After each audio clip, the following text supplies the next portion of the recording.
안녕하세요. 저는 30대 초반이고 아기를 키우고 있는 엄마입니다.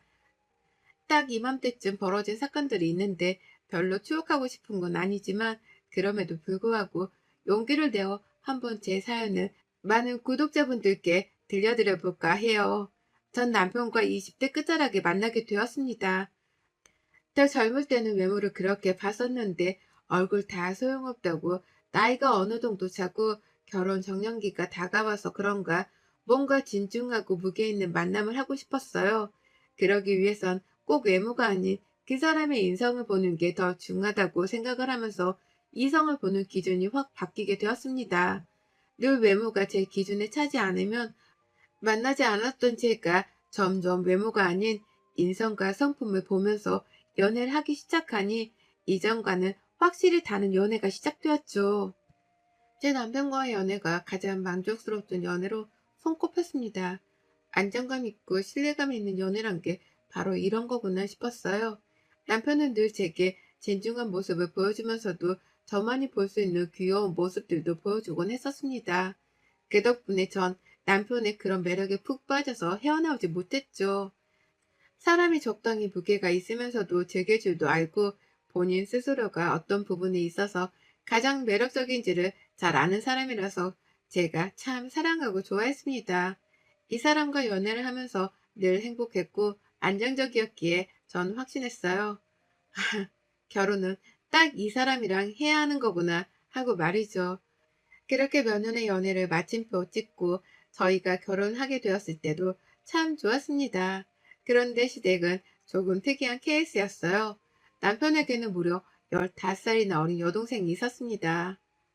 완전 늦둥이였죠. 시부모가 애초에 남편을 엄청 일찍 가지셔서 가능했던 일이기도 했지만 외동아들로 키우려다가 신우가 생겼는데 포기하기엔 마음이 불편하셔서 잘 키워보기로 다짐하셨다고 들었어요. 사실 다 큰 중학생 아들이 있는 상태로 아이를 출산하는데 절대 쉬운 일은 아니셨을 텐데 이 부분에서는 시모가 존경스럽더라고요. 과연 저라면 시모와 같은 선택을 할 수 있었을까 싶었죠. 그래서 저희가 결혼을 했을 때 신우는 고등학생이었고 신우라기보다는 거의 무슨 제게도 여동생 같은 느낌이어서 용돈도 주고 언니 동생 하는 그런 사이로 지냈던 것 같습니다. 그냥 신우를 보면 뭔가 챙겨줘야 할 것 같은 의무감이 들어서 자꾸 뭐라도 챙겨주게 되더라고요. 제 시설에서 봤던 고등학생의 신우는 되게 야무딱지고 본인의 진로 방향이 확고했던 똑부러지는 학생이었습니다. 그래서 확실히 성공할 거라고 늘 그렇게 생각했었고 신우에 대한 걱정은 전혀 해본 적이 없었어요. 단 시댁에 대한 걱정은 하나 있었는데 시부가 지병을 앓으시다 일찍 돌아가셔서 시댁 식구라곤 어린 신우와 시모 이렇게밖에 없었습니다. 그렇다 보니 형편이 넉넉하지 못했고 신우 뒷바라지 하기에는 시모 여건이 턱없이 부족했어요. 저랑 결혼하기 전에는 남편이 이런 상황이었기에 함께 도왔다고 합니다. 그러나 결혼을 하고서는 도울 수 없는 상황이 되었고 시모가 꽤나 막막했는지 남편에게 슬며시 말을 건넸더라고요. 이걸 어느 날 소주 한잔 하자며 분위기를 잡더니 남편이 어렵사리 제게 말을 꺼냈습니다. 여보, 내가 부탁 아닌 부탁을 해야 할 것 같아서 오늘 술 한잔 하자고 한 거거든. 당신도 알겠지만 우리 집 형편이 뭐 좋은 것도 아니고 진주 이제 대학 다니면서 돈도 너무 많이 들고 하다 보니까 엄마가 너무 힘드신가 봐. 거기다 지금 엄마가 관절도 아프셔서 하던 일도 풀근무해서 파트타임으로 바꾸시고 돈벌이가 어려운 상황이더라고. 그래서 내가 적어도 진주 졸업할 때까지는 도와줘야 할 것 같은데 어쩌지? 정확히 매달 얼마씩 도와줘야 하는 거야? 많을수록 좋은 건데. 그렇겠지. 근데 여보, 우리 집 일 아니라고 쉽게 말하는 거 절대 아니니까 서운하게 듣지 마. 당신이랑 나랑 결혼을 했고, 우리도 애기도 곧 가질 거고, 그럼 나 육아휴직 해야 하고, 얘 어린이집 보낼 때까지 최소 몇 년은 나 일 못하잖아. 그럼 당신 외벌이로 먹고 살아야 하는데, 우리도 돈을 어느 정도는 모아야 하지 않겠어? 우리가 여유 있는 것도 아닌데, 도울 수 있는 상황이 아니잖아. 솔직히 말해서 대학 다니면서 알바하는 친구들도 많고, 아가씨가 직접 벌어서 용돈이든 생활비 정도는 보탤 수 있잖아? 진주가 알바를 하면 공부를 언제 하겠어? 그건 아니지. 그래, 당신 말도 이해하는데, 그래도 상황이 너무 안 좋아서 그렇지 뭐. 이렇게 하자. 어머님께도 확실히 말씀드려. 우리가 아기 생기기 전까지 매달 50만 원씩 용돈 드린다고 해. 아직은 맞벌이니까 가능하지만 아기 생기고 그럼 우리도 빠듯해서 어렵다고 확실하게 딱 말씀드려. 내 앞에서 지금. 결국 남편의 아쉬운 소리를 모른 척할 수는 없어서 매달 50만 원씩 용돈을 드리기로 했습니다. 솔직히 전 이해가 안 가는 부분들이 많았어요. 신우는 단 한 번도 알바를 해본 적이 없었던 게 남편도 시모도 어린 게 무슨 일을 하냐고 끼고 사는 편이었죠.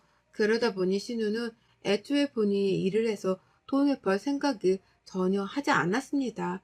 이뿐이면 다행인데 심지어는 시모였죠. 그나마 늦둥이 자식 키우려면 시모라도 정신 차리고 열심히 벌어먹고 살 생각을 해야 하는데 시모는 이래저래 핑곗거리들을 늘어놓으면서 점점 일하는 시간을 줄였고 결국 하루에 몇 푼 벌지도 못하는 수준으로 벌기 시작했습니다. 그러다 보니 시댁이 돈 때문에 허덕이고 쪼들리는 건 너무 당연한 일이 되어버렸어요. 이런 와중에 저희 부부는 원래 계획대로 아이를 가지게 되었습니다. 그런데 웃긴 건 임신과 동시에 용돈은 없다고 해서일까요?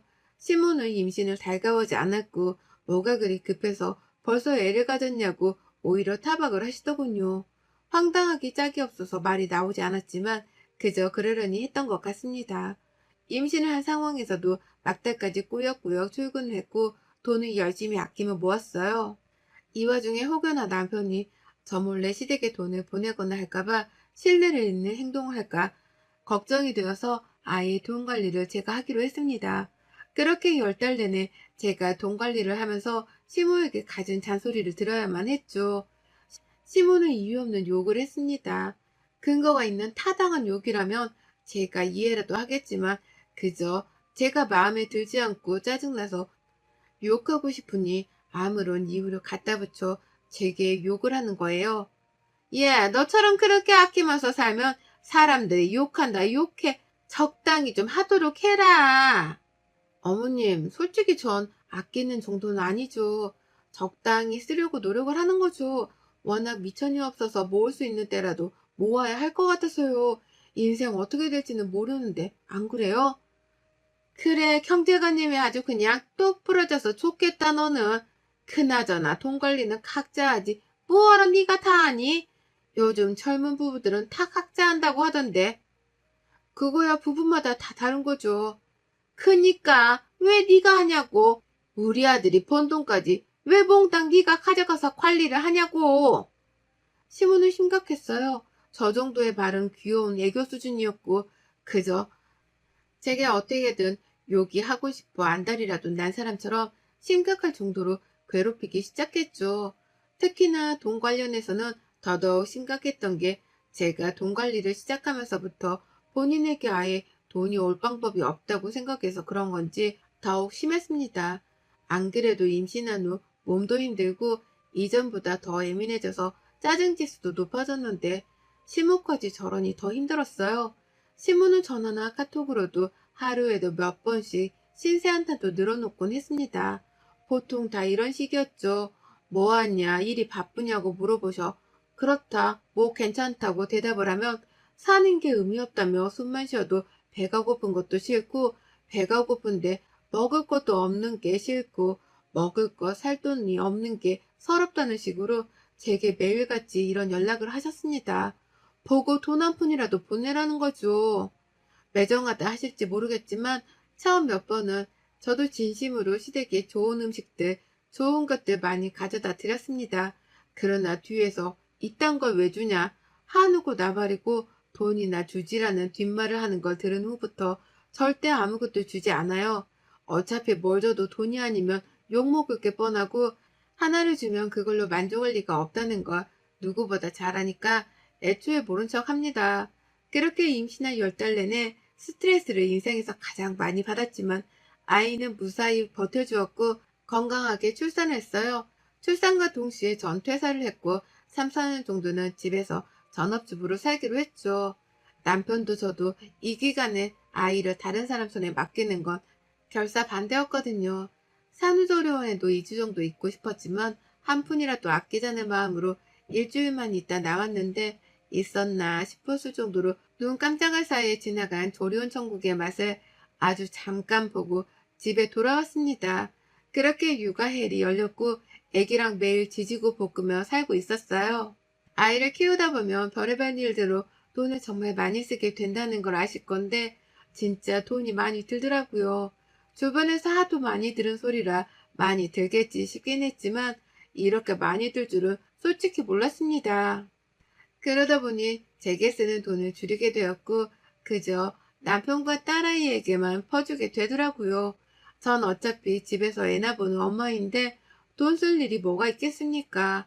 이런 생각으로 살았습니다.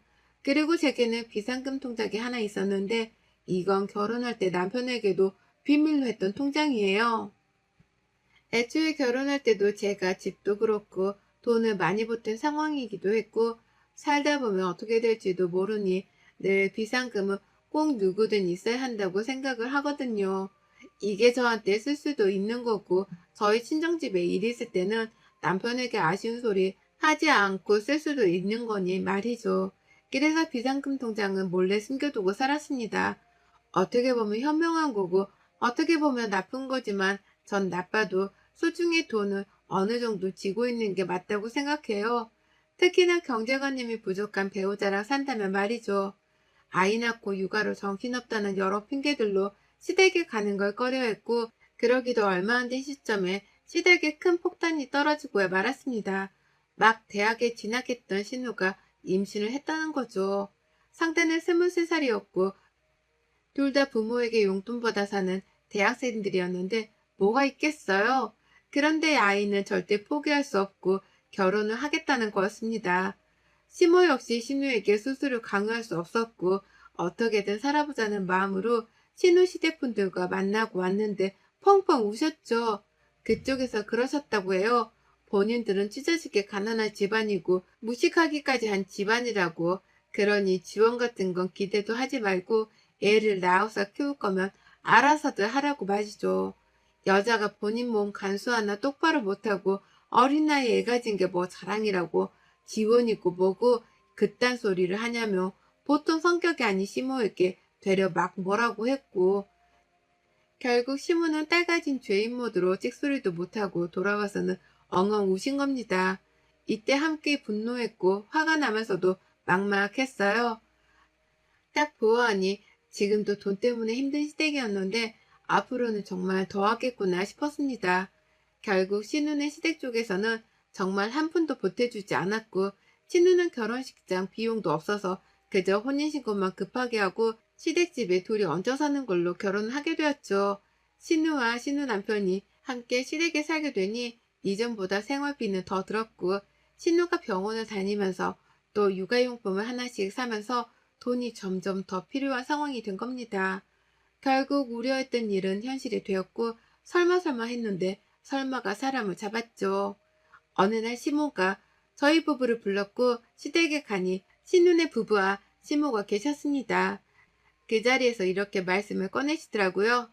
지금 상황이 너무 안 좋다. 얘들은 아직 어리고 심지어 군대도 곧 가야 해. 친주는 애 가져서 일도 못하고 다도 관절도 안 좋아서 일도 못하고 우리 생활비에 애 태어나면 애한테 드는 돈에 이러다 결국 우리 식구가 다 굶어 죽게 생겼어. 상황이 그렇거든. 근데 가족 좋다는 게 뭐겠어. 너네는 그래도 먹고는 살잖니. 그러니까 좀 도와줘야겠다. 더도 말고 딱 매달 100만 원씩만 보태줘라. 나중에 애들이 형편 풀리면 갚을 거니까. 네? 어머님, 지금 이 사람 외벌이로 저희도 세 식구 먹고 살아요. 그런데 100만 원씩을 어떻게 보태요, 저희가? 그럼 대출이라도 받아서 좀 빌려주든가. 난 신용도 안 좋아서 못 받고 얘들은 무직이라서 대출도 어려운데 너희들은 가능하잖니. 선택을 해봐. 대출을 받아주던가 매달 생활비를 보태주던가. 아니 그걸 왜 저희가 해야 하냐고요. 어머님 사고 친 건 아가씨인데 그리고 군대 가는 것도 연기를 하던가 알아서 해야 하는 거 아닌가요? 애기를 낳을 거면 이 정도 생각도 없이 각오도 없이 그냥 낳는 거예요? 대체 그걸 왜 저희가 떠받들어요? 여보, 막말로 우리가 그런 상황이었으면 엄마는 우리 도와주셨을 건데 너무 그러지 말자. 우선 100만 원은 이 사람 말처럼 우리도 상의해보고 최선을 찾아서 얘기해줄게, 엄마. 걱정 마. 뭘 상의를 해. 당장 먹고 살 돈도 없는데 당신 우리 형편 몰라? 누가 누굴 도와 지금. 우리가 불우이웃인데. 언니, 전 진짜 언니를 친언니라고 생각했는데 너무하네요. 결국 난 시댁 식구다 이거죠? 언니, 친동생이 이런 상황이었어도 그렇게 말할 거예요? 그동안 결국 저한테 했던 모든 행동들은 다 가식이었죠? 그쵸? 아가씨, 제 친동생이었으면 쌍욕 나갔어요. 지금 네 밥벌이도 못하면서 무슨 애를 낳으려고 하냐고. 전화 그나마 아가씨니까 이 정도 하는 거. 너 지금 내 앞에서 내 딸 욕하는 거야? 얘가 어려도 네 시누이인데 어디서 버르장머리 없이 시누이 앞에서 말을 긋다고 그래? 결국 대판 싸움이 났습니다. 그리고 한참 싸우다 전 애기를 데리고 먼저 나와서 집으로 와버렸어요. 남편은 꽤 시간이 지난 후에 와서는 도와주자고 제게 자꾸 말을 했지만 대체 뭘로 도와줄 거냐고 며칠을 싸웠습니다. 그 후 신우 남편은 정말 군대를 갔고 신우는 출산을 했어요. 웃긴 건 출산 후 신우는 카카오톡 프로필 사진이나 SNS에는 아기 사진을 가득 올리며 사랑스럽다고 자랑을 했지만 실제로는 애를 돌보지도 않았고 육아가 힘들다며 울고불고 난리를 쳤습니다. 본인 인생이 망했다며 한탄을 했고 결국 애를 보는 건 시모 몫이었죠. 신우는 애를 시모에게 맡겨두고 나가서 친구들과 놀고 없는 형편에 나름 사치를 부리며 살더군요. 그러면서 산후 우울증 때문에 그러는 거라는 지나가던 개가 웃을 법한 소리를 했습니다. 결국 신우 용돈의 생활비에 신우의 육아 비용에 돈 나올 구멍이 더 이상 없던 신우는 악에 바친 건지 저희 집에까지 찾아와서 저희 딸아이가 있는데도 소리까지 지르며 돈 좀 달라고 난리를 쳤어요. 제발 그냥 돈 좀 달라고. 대체 나더러 어쩌라는 거야? 어? 너 돈 있잖아. 근데 도와주는 게 이렇게 싫어? 우리가 네 가족이었어도 이럴 거냐고. 어? 너랑 결혼만 안 했어도 우리 아들이 도와줬을 거고 우리 가족 이렇게 불행하지 않았어. 이게 다 결국 너 때문이잖아. 어머님, 애나 울잖아요. 목소리 낮추세요. 그리고 저한테 무슨 돈 맡겨주셨어요? 사채업자도 아니고 지금 이게 뭐 하시는 거예요? 적당히 좀 하세요, 제발. 저도 참는데 한계가 있는 거예요. 먹고 죽으려 해도 돈이 없다고요, 저희도. 하, 이렇게까지 해도 못 주겠다 이거지? 그러더니 시모는 갑자기 저희 집에 있는 고가의 가전제품이나 식기들을 다 던지기 시작했습니다. 이미 시모의 목소리에 놀라서 우는 아이를 안고 있었지만 저런 모습에 얘가 더 놀라서 결국은 말리지도 못하고 애를 데리고 방 안으로 들어가 문을 잠그고 경찰을 불렀죠. 경찰이 오니 경찰까지 불렀다고 미친 사람 취급을 하던 시모였지만 이게 나중에 아주 중요한 증거가 되었습니다. 현장 사진과 영상을 그대로 다 찍어뒀고 경찰분들도 찍어 가셨어요. 그리고 고소를 할지 말지는 조금 있다 결정하겠다고 했죠. 이 사건을 남편에게 말했으나 남편은 오히려 미쳤냐고 어떻게 본인 엄마를 신고할 수 있냐며 저더러 진짜 악질이라고 하는 겁니다. 딱 여기서 갈팡질팡하던 마음을 싹 정리했고 마지막 최후의 수단과 증거를 남기기 위해 남편을 데리고 시댁으로 향했어요. 변호사에게 미리 물어보니 이런 갈등이 지속적으로 있었고 제가 해결하려 했다는 것과 힘들었다는 증거가 있어야 유리하다는 말에 녹음을 하기로 했죠. 그래서 한마디로 쇼를 하기 위해 시댁에 갔습니다. 신우, 시모, 저희 부부 이렇게 앉아서 얘기를 했죠. 어머님이 하루 이틀도 아니고 결혼생활 내내 돈돈돈 하시면서 자꾸 사채업자처럼 저한테 돈 달라고 하시는 거 솔직히 저 견디기 너무 힘들어서 이 사람이랑 못 살겠어요, 어머니. 이런 썩을 것이 살지 마. 그럼 어쩌라고? 야, 막말로. 어? 네 친누가 한참 어린데 어쩌다 동생이라고 생각했으면 돈 치워주고 도와주는 게 맞는 거 아니냐? 그리고 신부가 힘들면 당연히 용돈이고 생활비고 어른이 알아서 줘야지. 넌 그딴 센스도 없고 머리도 없고 애가 그저 어떻게든 한 푼이라도 안 주려고 하는 꼬락서니까 딱 썩을 것이야. 제가 왜 그래야 하냐고요, 어머님. 이 사람 외벌이로 저희 세 식구 먹고 사는 것도 힘들다고 했잖아요. 먹고는 살잖아. 어머님이랑 아가씨가 저보다 쇼핑 더 많이 하는 거 아세요? 저 몇 달에 어쩌다 한번 제 옷 한번 살 때 어머님이랑 아가씨는 매주 한 번씩은 사시던데요. 결국 이런 식으로 그간 있었던 일들을 다시금 읊으며 녹음을 했고 시모는 노발대발을 하면서 돈도 안 줄 거면 당장 나가라고 막 소리를 쳤죠. 그 와중에 남편은 또 시모와 시누 편을 들면서 적당히 하라며 제게 뭐라고 했고 전 그렇게 나왔습니다. 그리고 변호사에게 모든 것을 제출했고 전 이혼하자고 했어요. 남편은 흔쾌히 이혼해주겠다고 했지만 딸아이를 양육권을 두고 논쟁이 심했습니다. 그치만 철저히 변호사와 함께 여러 상황을 미리 대비했기에 양육권을 제가 가질 수 있었고 양육비 청구도 할 수 있었어요. 이혼 후 아이와 새 출발을 하고 잘 살아가고 있었습니다. 그저 다 좋고 좋지만 딸아이에게 미안할 뿐이었어요.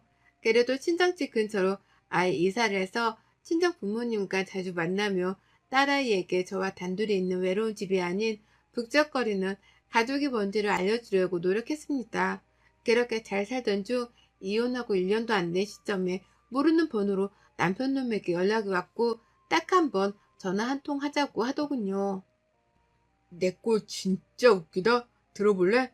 나 쥐뿔개뿔도 없잖아. 솔직히 결혼도 당신 덕에 한 거 인정. 근데 그런 놈이 지 동생이랑 엄마 유한다고 대출을 삼천이나 받아서 줬는데 그걸 동생이 지 남편한테 줬네? 근데 그놈은 이혼하고 도망갔네? 결국 그 돈은 내가 다 갖고 있고 진주는 애 혼자 키우고 그 좁은 집에 나랑 엄마랑 진주랑 진주 애까지 사는데 하루하루가 숨막힌다. 그래서 연주 너 생각도 많이 나고 너무 미안해서 연락했어. 너 진짜 멋진 여자이고 정말 그런 여자를 놓친 내가 미친놈이니까 많이 고소해야라고 말해주는 거야. 내 인생 왜 이렇게 꼬이냐?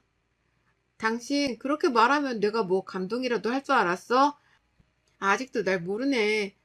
떨어질 정도 없는데 정 떨어지게 하지 말고 이딴 전화도 하지 마. 미안한데 난 당신 목소리 듣는 것 자체가 고역이야. 그리고 네 팔자 네가 꾼 건데 왜 꼬이냐니. 앞으로도 꽈배기 마냥 쭉 꼬일 테니까 꽈배기는 사먹지 말도록 해라. 나름 멋진 척 감동스러운 말을 하며 저를 또 잡아보려 했던 전 남편놈에게 얘라이 퇴 하는 느낌으로 던져주고 완벽히 끝내버렸습니다. 여러분의 생각은 댓글로 남겨주세요.